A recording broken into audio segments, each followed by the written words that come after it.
Hey everyone!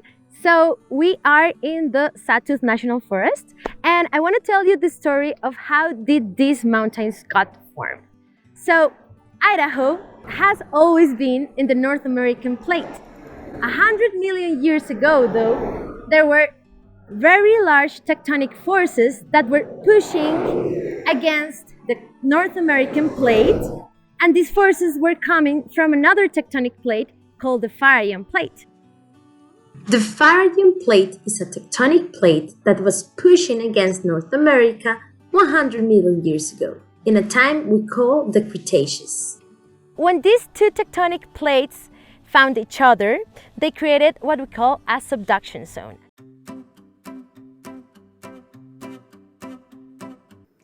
A subduction zone is formed when two tectonic plates meet and one goes underneath the other. The rocks on top of a subduction zone can melt, meaning that they go from a solid state to a liquid state. 100 million years ago, when Idaho was on top of the plate on the subduction zone in western North America, the rocks that were below the surface were melted and became igneous rocks.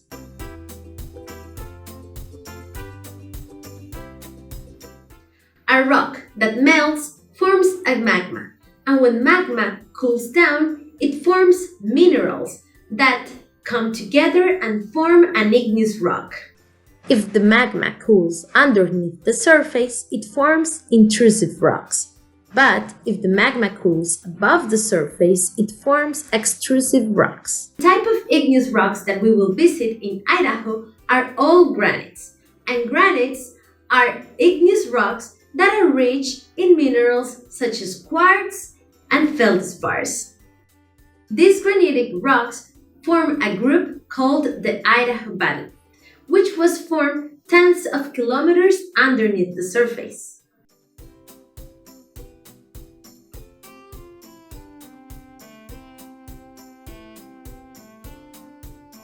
After millions of years, the rocks that were on top of these granitic rocks were eroded away, and now we can see these rocks in the surface, and they make up a range called the Sawtooth Range.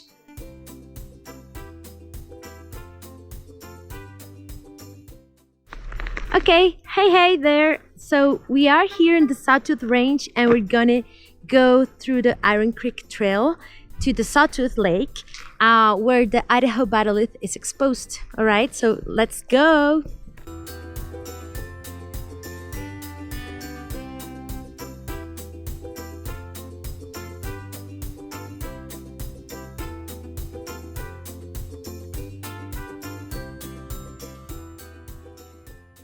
So we are standing on 70 million year old rock.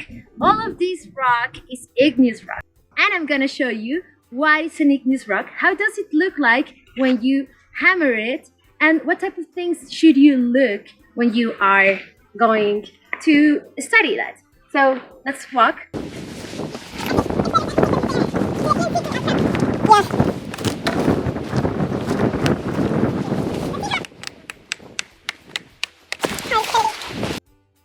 Okay guys, so this is a chunk of rock that we just hammered from this wall. This is an igneous rock and that's how it looks like. What you see in here, if you take a close look, you see a bunch of different colors on it.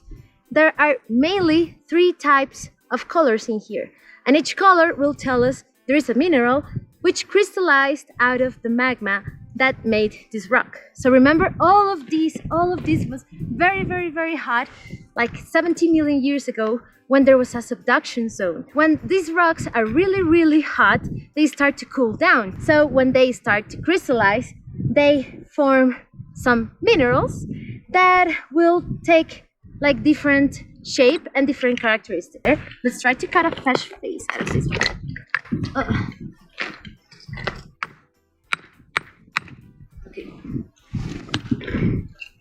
So as you can see, when we take our hammer and cut a fresh face from this rock, we start to distinguish better the minerals that we have in here, alrighty? So three types of minerals can be distinguished in this rock. The first one will be the darkest one, and that is called biotite.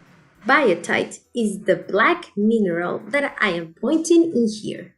But this granite also contains other minerals, such as quartz, which is the gray mineral, and feldspar, which is the white mineral.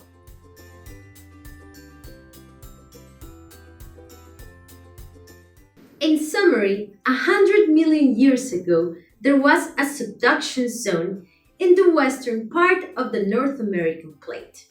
Idaho was on top of this subduction zone, and the rocks that were underneath were melted, forming igneous rocks. Now we can see those igneous rocks as they form all the part of the Idaho batholith in the Sawtooth Range.